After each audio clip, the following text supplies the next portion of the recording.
여의도 더현대 알트원에서 열리고 있는 렘브란트에서 고야까지 톨레도 미술관 명작전 전시를 보고 왔습니다.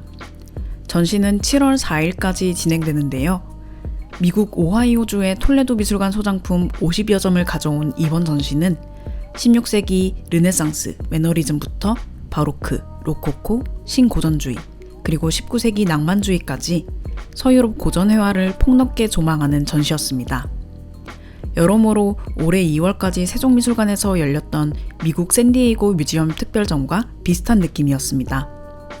그 전시가 좋으셨던 분들이라면 이 전시도 흥미롭게 보실 수 있을 것 같습니다.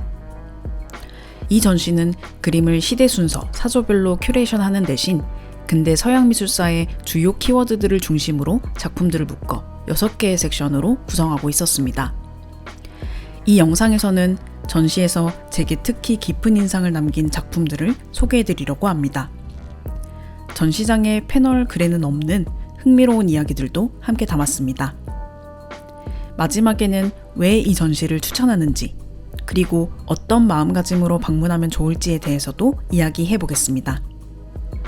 아직 관람 전인 분들은 이 영상을 보고 가셔서 좀 더 전시를 재밌게 즐기시길, 그리고 이미 다녀오신 분들이라면 함께 그 여운을 더 깊게 느껴보실 수 있길 바랍니다. 엘 그레코 겟세마네의 기도. 예수가 십자가형을 당하기 전 겟세마네 동산에서 마지막 기도를 올리는 장면을 그린 엘 그레코의 작품입니다. 오른쪽에는 유다와 로마 군사들이 다가오고 있고 왼쪽에는 사도 베드로, 요한, 야고보가 잠들어 있습니다. 왼쪽의 천사는 십자가형을 암시하는 금빛 잔을 들고 있습니다. 예수의 자세와 손짓, 표정에서는 품위가 느껴지고 동시에 연민과 공감을 불러일으킵니다.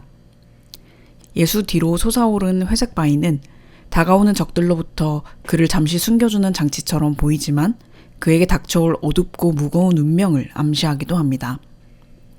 이 작품은 엘 그레코가 톨레도에 완전히 자리 잡고 활발하게 활동하던 50대 때에 그려졌습니다.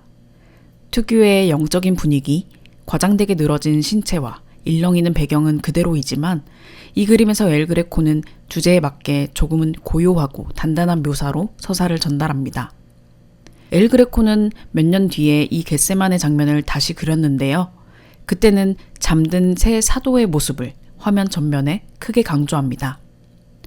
노년에 접어든 엘 그레코는 신성과 대비되는 인간의 나약함과 무지, 그리고 그 한계를 더 크게, 더 선명하게 바라보게 되었던 것 같습니다. 엘리자베트 루이스 비제 르브랭, 세레스 백작 부인. 비제 르브랭은 18세기 가장 성공적이고 유명한 초상화가 중 한 명이었습니다. 이번 전시에서 볼 수 있는 이 한 작품만으로도 그 이유를 납득하실 수 있을 겁니다. 고급스러운 검은 레이스 숄과 귤색 벨벳 드레스, 그리고 하늘색 타조 깃털 모자를 쓴 이 초상화의 주인공은 세레스 백작 부인인데요. 마치 친밀한 대화를 나누는 순간을 포착한 듯한 자연스러운 표현 덕분에 그녀의 활기 넘치고 자신감 있는 성격이 생생하게 느껴집니다. 이 생동감 때문에 바로 옆에 걸린 무려 안토니 반다이크의 초상화가 다소 심심하게 느껴질 정도입니다. 그런데 이 초상화가 그려진 이후 화가 르브랭과 세레스 백작 부인은 손절을 하게 됩니다. 둘 사이에 대체 무슨 일이 있었던 걸까요? 그림이 그려지던 중 백작 부인은 르브랭에게 마차를 빌려달라고 집요하게 부탁합니다. 르브랭은 마지못해 마차를 빌려주었는데 마차는 다음 날이 밝도록 돌아오지 않았습니다. 알고 보니 백작 부인은 르브랭의 마차를 빌려 당시 불륜관계였던 프랑스 재무장관을 만나러 갔던 것이었는데요. 르브랭의 마차가 재무장관 집을 드나들었다는 소문이 퍼지면서 화가는 명성에 타격을 입게 됩니다. 르브랭은 훗날 회고록에서 이 일을 언급하며 세레스 백작 부인이 자신을 끔찍하게 배신했고 이 초상화를 그린 것 자체를 후회했다고 말했습니다. 그러고 보니 그림 속에서 백작 부인은 방금 다 쓴 편지를 들어 접고 있습니다. 당시 그림과 문학에서 편지는 종종 비밀스러운 연인관계, 특히 불륜을 암시하는 상징으로 사용되었기 때문에 참 흥미로운 연출이죠. 클로드 로랭, 춤추는 ним프와 사티로스가 있는 풍경. 이번 전시에서는 클로드 로랭의 아주 뛰어난 풍경화 한 점을 볼 수 있습니다. 공기의 특성을 부여해 풍경 전체를 하나로 통합시키는 로랭의 능력이 빛을 발하는 그림입니다. 맑고 건조한 날, 해가 지기 시작하는 늦은 오후, 낮의 푸른 하늘과 저녁의 분홍빛 하늘이 공존하는 시간대, 낭만적이면서도 나른하고 어딘가 비현실적인 그 순간을 정확히 포착합니다. 폐허가 된 고전 건축물의 모습은 이런 분위기를 한층 더 끌어올립니다. 중경과 원경, 그리고 전경의 식물 표현까지 디테일은 충분히 사실적인데 전체적으로는 몽롱하게 느껴진다는 점도 인상적입니다. 풍경화의 차원을 바꿔놓은 화가인 로랭은 이후 수많은 풍경 화가들에게 지대한 영향을 미쳤습니다. 특히 터너는 로랭의 열렬한 팬이었는데 자신의 작품을 로랭의 그림 옆에 걸어달라는 유언을 남길 정도였습니다. 고전적인 아름다움을 지닌 클로드 로랭의 풍경화를 보면 그가 엘리트 코스를 밟았을 것 같지만 실제로는 전혀 그렇지 않았습니다. 프랑스 시골 로랭에서 태어난 그는 어린 시절 부모를 잃고 고아가 되었고 이탈리아로 건너가 한 풍경화가의 집에서 제빵사로 일하다가 그림을 배워 화가가 되었습니다. 이런 배경 때문인지 몇 가지 한계도 있었는데 그는 평생 문맹에 가까웠고 그림 속에서 고증은 거의 무시되는 경우가 많았습니다. 인물 표현 역시 비교적 약한 편이었습니다. 이 작품에서도 ним프와 사티로스의 모습이 다소 어색하게 느껴지지요. 그렇지만 그의 풍경화에서 이 인물들이 누구인지, 장면에서 어떤 사건이 벌어지고 있는지, 건축 양식이 고증이 정확한지는 사실 크게 중요하지 않습니다. 클로드 로랭의 풍경화에서는 결국 공기가 주인공이기 때문입니다. 프란체스코 프리마티초, 율리시스와 페넬로페.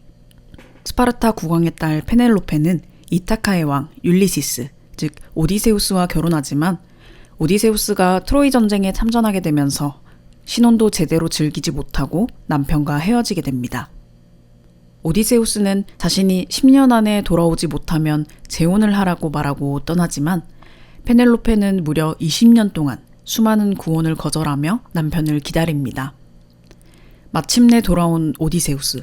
페넬로페는 그가 진짜 남편이 맞는지 확인해야 했습니다. 우리 침대를 옮기자라는 제안에 오디세우스가 그 침대는 옮길 수 없어 라고 답하자 페넬로페는 그제야 확신하고 눈물을 흘리며 그를 끌어안습니다. 그 침대는 오디세우스가 직접 나무 밑둥을 그대로 살려 만든 침대였기 때문에 움직일 수 없는 침대였습니다. 프리마티초의 이 그림 속에서 두 사람은 침대에 나란히 앉아 있습니다. 같은 방향을 향해 앉은 두 사람, 평행하게 꼭 닮은 자세는 떨어져 있었던 긴 시간에도 불구하고 두 사람이 금방 다시 육체적으로, 감정적으로 완전히 동화되었음을 보여줍니다. 이 장면은 이렇게 읽힙니다. 페넬로페는 지난 세월에 대한 원망이나 감정의 과잉 없이 마치 아무 일도 없었던 것처럼 담담하게 이야기를 하고 있습니다. 오디세우스는 조심스럽게 그런 그녀의 턱을 돌려 눈을 맞추고 두 사람은 말을 멈춘 채 서로를 깊이 바라보고 있습니다.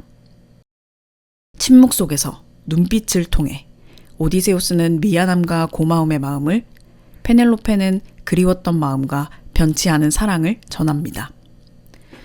이 작품은 원래 퐁텐블로 성의 율리시스 갤러리를 장식하던 벽화로 그려졌는데 현재 그 벽화들은 사라졌습니다. 화가가 직접 옮긴 이 유화 덕분에 우리는 이 마음을 울리는 매력적인 장면을 지금까지도 볼 수 있습니다. 독특한 인체의 구조와 양감은 로쏘 피오렌티노를 떠올리게 하기도 하고 한편으로는 19세기 이탈리아 모더니즘 회화나 이후 파블로 피카소의 인물들을 연상시키기도 합니다. 프란스 할스, 풍경 속의 판캄펜 가족 초상.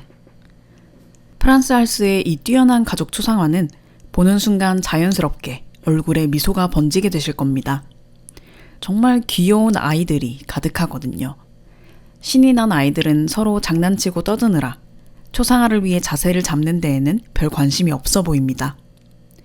장난기 가득한 사랑스러운 얼굴에 맑은 눈이 반짝이고 있고 상기된 통통한 볼은 괜히 한번 꼬집어주고 싶어집니다. 아버지 판칸펜의 모습에서는 권위 있는 가장의 무게감이 느껴지지만 그림은 전체적으로 밝고 긍정적인 분위기가 감돕니다.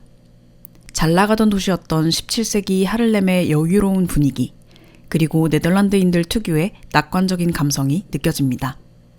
판칸펜 가족에게는 무려 14명의 아이들이 있었는데 이 그림에는 7명만 등장합니다.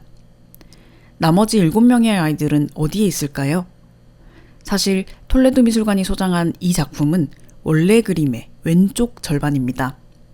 오른쪽에 7명의 아이들이 더 그려져 있었는데 알 수 없는 이유로 그림이 쪼개져 여러 곳으로 흩어져 버렸습니다. 세 아이가 포함된 수직으로 잘린 부분은 브뤼셀의 벨기에 왕립미술관에 소장되어 있고 한 소년의 얼굴 부분은 따로 잘려 개인 소장품이 되었습니다. 2019년에 톨레도 미술관에 이 세 작품이 한자리에 모인 적이 있는데요. 그때 원작 전체의 모습을 상상 복원한 결과가 공개되기도 했습니다.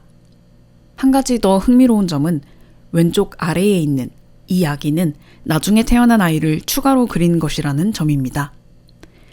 할스가 아닌 다른 화가가 덧그렸기 때문에 확실히 화풍이 다르고 따로 노는 느낌이 들지요. 렘브란트 하르먼스 존 판 레인, 깃털 모자를 쓴 청년, 모피 코트를 입은 남자. 렘브란트의 깃털 모자를 쓴 젊은이는 빛과 그림자, 질감을 통해 인물의 형태와 심리를 탐구한 인물 연구 작품입니다. 조금 풀어서 말해보면 소설 속에서 하나의 캐릭터를 만들어내듯이 외모와 환경을 통해 성격과 심리를 정교하게 쌓아 올린 말 그대로 인물을 빚어낸 그림이라고 할 수 있습니다. 깃털 모자와 목걸이는 당시 실제 사람들이 입던 의상의 모습이 아니었고 이 젊은이가 누구인지도 중요한 정보가 아닙니다. 렘브란트의 공방에서 제작된 이런 가상의 인물 초상화들은 특유의 신비롭고 몽환적인 분위기로 사람들의 시선을 끌었고 실제로 큰 인기를 얻었습니다. 이는 젊은 렘브란트가 레이던에서 암스테르담으로 옮겨 자리를 잡는 데에도 도움이 됩니다. 이 그림 옆에 전시되어 있는 모피 코트를 입은 남자는 이 그림보다 25년 이상의 시간이 흐른 뒤에 그려진 그림입니다. 깃털 모자를 쓴 젊은이 그림에서 연출된 몽환적 분위기는 한층 줄어들지만 대신 훨씬 더 직접적이고 묘사적인 방식으로 인물의 강렬한 존재감을 드러냅니다. 화려한 의상과 긴 머리, 수염, 큰 눈과 큰 코는 그의 활력 있었을 젊은 시절을 상상하게 합니다. 반면 굳어진 표정과 넓어진 몸통, 늙은 손은 시간이 만들어낸 변화와 삶의 무게를 함께 보여줍니다. 렘브란트 초상화의 힘은 바로 이 지점에 있습니다. 그림 속 인물이 궁금해지고 자연스럽게 그의 성격과 삶을 상상하게 됩니다. 그 사람의 내면, 드러나지 않은 이야기들까지 들여다볼 수 있을 것 같은 느낌이 들죠. 이런 렘브란트의 인물화를 2점이나 직접 볼 수 있다는 점만으로도 이 전시는 충분히 방문할 가치가 있지 않을까요? 장오노레 프라고나르, 까막잡기 놀이. 프라고나르는 로코코를 이야기할 때 가장 먼저 떠오르는 화가 중 한 명입니다. 우아하고 밝고 화사한 그의 세속적 장르화는 18세기 프랑스 귀족의 취향을 완벽하게 저격했습니다. 봄꽃이 흐드러지게 핀 낭만적인 정원 풍경, 파스텔톤의 실크 옷과 신발, 모자와 리본들, 그리고 분홍빛이 도는 하얀 피부까지. 그림 속에서 여자는 안대를 한 채 팔을 뻗어 남자를 찾고 있고 남자는 지푸라기로 그녀의 볼을 간지럽히고 있습니다. 큐피드를 상징하는 아이는 막대기로 여자의 손을 건드리고 있습니다.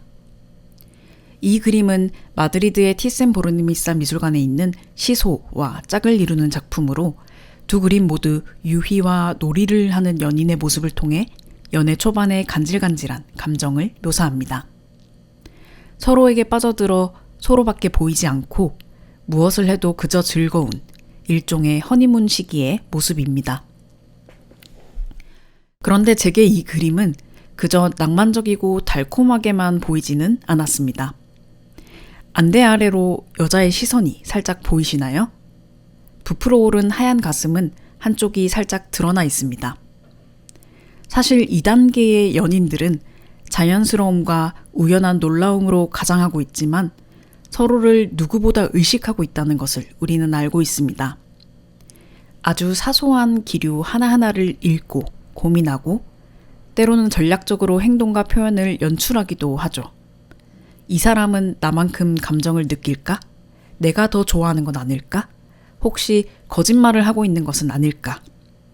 사랑에 빠지기 시작한 연인은 어쩌면 가장 연약하고 불안한 상태에 놓여 있는지도 모릅니다.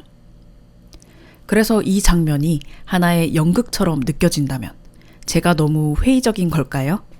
아니면 사랑이 가진 불안함과 덧없음을 프라고나르가 의도적으로 담은 것일까요? 헤라르트 테르보르흐 음악 수업. 헤라르트 테르보르흐의 이 작품은 요하네스 베르메르나 피터 더 호흐의 그림에서 느껴지는 17세기 네덜란드 실내 풍속화 특유의 정제되고 절제된 분위기를 지니고 있습니다. 프라고나르 작품에 발랄함과 싱그러움은 없지만 이 그림 역시 막 피어나기 시작한 사랑의 순간을 담고 있습니다. 음악교사로 보이는 남자는 여자의 얼굴을 마치 그곳에 악보라도 적혀 있는 것처럼 뚫어지게 바라보고 있습니다. 강렬한 눈빛과 앞으로 기울어진 자세, 감정을 숨길 생각이 전혀 없어 보입니다. 여성은 시선은 다른 곳에 두고 있지만 남자의 눈빛을 느끼고 의식하고 있는 것이 분명합니다. 한껏 차려입은 단정한 모습, 꼿꼿이 앉은 긴장된 자세, 악기를 들고 악보 끝을 살짝 잡고 있는 손끝까지 페미닌한 매력을 발산하고 있습니다. 뒤편에 서 있는 제3의 인물의 존재는 이 둘 사이에 흐르는 긴장과 미묘한 감정을 더욱 또렷하게 만들어줍니다. 함께 악기를 연주하고 노래를 부른다는 것, 특히 아직 익숙하지 않은 곡을 함께 맞춰가며 한 사람이 다른 사람을 이끌어간다는 것은 생각해보면 사랑에 빠지기에 좋은 꽤나 로맨틱한 상황이죠. 테르보르흐는 이렇게 음악을 연주하는 커플이나 연애 편지를 쓰고 읽는 여성처럼 로맨틱한 장면을 자주 그렸습니다. 이런 풍속화는 그 속에 담긴 감정과 상황에 공감했던 당시 중산층 후원자들에게 큰 인기를 끌었습니다.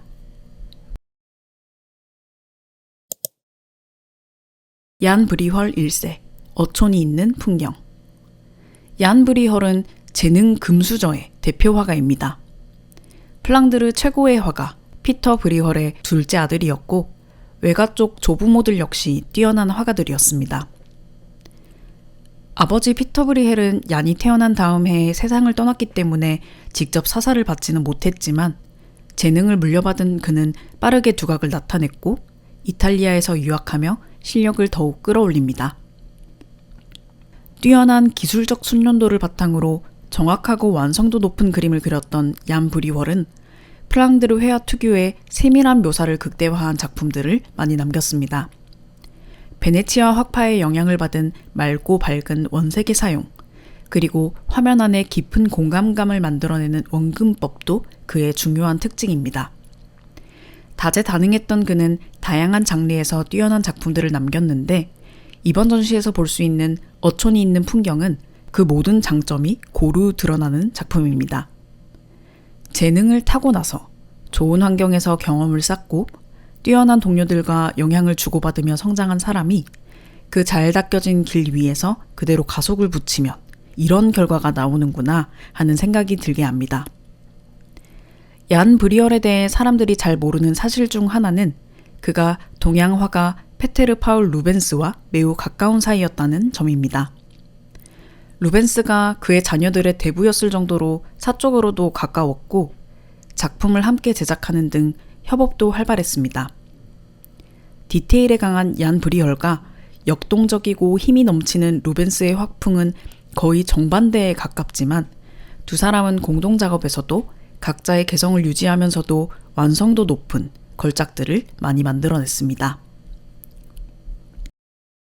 존 컨스터블, 아런델 방앗간과 성. 존 컨스터블의 이 작품은 그가 60세의 나이로 세상을 떠나기 직전 생애 마지막으로 그린 그림입니다. 런던 남쪽 아룬델, 아룬강변의 풍경을 담은 이 작품에는 평생 거의 변하지 않았던 컨스터블의 풍경화 접근 방식이 전형적으로 그리고 분명하게 드러나 있습니다. 컨스터블 풍경화의 가장 큰 특징은 생략이나 과장, 변형이 거의 없다는 점입니다. 작은 들풀 하나, 나뭇가지 하나까지도 놓치지 않고 모두 옮기려는 의지가 느껴집니다. 그래서 그의 풍경화는 종종 가득 차 있고 때로는 넘칠 것 같은 인상을 줍니다. 밀도 높게 쌓인 이 디테일들 때문에 그림에서는 두툼하고 진득한 질감까지 느껴집니다. 이건 글을 쓰는 작가에 비유하자면 모든 디테일과 세부를 끝까지 풀어내는 만연체 스타일에 가깝습니다. 그리고 그런 스타일은 보통 대상에 대한 깊은 애정, 그리고 그것에 대한 모든 것이 중요하다고 느끼는 마음에서 비롯됩니다. 약간은 진지하고 예민한 성격에 고집이 강했던 컨스터블은 자신이 아끼고 사랑했던 풍경을 가능한 한 있는 그대로 생략 없이 담아내고자 했던 것입니다. 그래서 그는 그림이 어느 정도 완성된 후에도 오랜 시간에 걸쳐 물감을 덧칠하고 나이프로 긁어내고 하얀 점들을 더하는 등 끊임없이 터치를 더하곤 했습니다. 심지어 그림이 아카데미 전시회장 벽에 걸린 뒤에도 붓과 물감을 들고 와 계속해서 그림을 수정할 정도였습니다. 빈틈없이 꽉 찬 자연의 모습과 그 위에 스며드는 빛의 인상까지 어떤 것도 편집하지 않고 그대로 기록하고자 했던 컨스터블의 애정이 느껴지는 작품입니다. 조셉 말로드 윌리엄 터너, 베네치아의 camposanto. 터너의 이 작품은 앞서 본 존 컨스터블의 풍경과 강하게 대비됩니다. 이 그림에서 터너는 당시 점차 쇠락해가던 도시 베네치아, 그 중에서도 다른 화가들은 잘 다루지 않았던 산 미켈레 묘지섬 camposanto의 풍경을 그렸습니다. 쇠퇴해가는 문명의 모습, 안개, 물, 터너가 좋아했던 요소들이 모두 모여있는 베네치아는 그에게 최적의 그림 소재였습니다. 이 그림은 전통적인 풍경화라기보다는 어딘가 상상화처럼 느껴집니다. 비현실적으로 찬란한 파란색과 흰색, 날개처럼 보이도록 배치된 두 개의 돛, 그리고 유리처럼 주변을 반사하는 물의 표면 때문일 것입니다. 하지만 터너는 상상화를 그린 것이 아니었습니다. 그는 아는 것을 그리는 것이 아니라 보이는 것을 그린다라고 말하곤 했습니다. 작업실 안에서 관념적인 풍경을 만들어내는 것이 아니라 실제로 밖에 나가서 관찰하고 경험한 풍경을 그렸다는 점에서 이 말은 그의 작업 방식을 솔직하게 표현한 것이었습니다. 그렇다면 터너는 우리는 미처 보지 못하는 어떤 것을 보고 있었던 것 같습니다. 그리고 그것은 다름 아닌 빛이었습니다. 그는 고정된 형태를 정확히 묘사하는 것보다 안개와 먼지 속에서 산란하고 이동하며 퍼져나가는 빛을 포착하는 데 더 큰 관심을 두었습니다. 터너에게 빛은 풍경을 녹이고 뒤섞는 힘이 있는 물질이었습니다. 컨스터블은 터너를 두고 그는 색이 입혀진 증기를 가지고 그리는 사람 같다라고 말했습니다. 서로를 의식하던 세기의 라이벌답게 터너의 작업 방식을 정확하게 짚어낸 표현입니다. 마리아 판 오스테르베이크, 엔터블러처 위 라인 식기 꽃병에 꽂힌 꽃다발과 조개 껍데기. 이 전시의 마지막을 장식하는 아름다운 꽃 정물화. 이 작품을 그린 마리아 판 오스테르베이크를 꼭 소개하고 싶었습니다. 유럽 각국의 왕실에서 찾았던 국제적인 명성을 누렸던 화가이지만 현재 남아있는 작품 수는 전 세계에 약 30점 정도로 매우 적은 화가입니다. 그래서 이번 전시에서 이 화가의 그림을 직접 보는 것은 기억할 만한 특별한 경험으로 남게 될 것입니다. 17세기 네덜란드는 회화의 황금시대였지만 여성은 화가 길드에 가입조차 할 수 없었던 시대였습니다. 그때 여성의 미덕은 내조와 순종이었고 출산, 육아, 집안일이 가장 중요한 역할이었죠. 그렇기에 오스테르베이크가 이룬 성공은 더욱 인상적입니다. 그녀는 뛰어난 실력을 갖춘 화가였을 뿐만 아니라 판매와 홍보에도 능숙했던 사업가적인 면모를 지니고 있었습니다. 그림에 삶을 바쳤던 그녀는 청혼을 모두 거절하고 평생 독신으로 살았습니다. 그리고 그녀는 자신의 하녀를 조수로 두고 그림을 가르쳤는데 오스테르베이크가 사망한 이후 그 하녀는 또 화가가 되어 생계를 이어갈 수 있게 됩니다. 참 인상적인 그리고 멋진 삶을 살았던 인물이라는 생각이 듭니다. 독실한 신앙인이기도 했던 그녀의 꽃 정부라는 죽음을 통해 세속적 삶의 덧없음을 성찰하게 만드는 바니타스 회화의 전형적인 예입니다. 활짝 핀 꽃은 아름답지만 그림 속 상징들은 이 모든 것이 곧 사라질 것임을 말하고 있습니다. 시들어가는 꽃, 아름답지만 비어있는 조개 껍데기, 그리고 부패와 죽음을 암시하는 곤충들이 한 캔버스 안에 같이 등장합니다.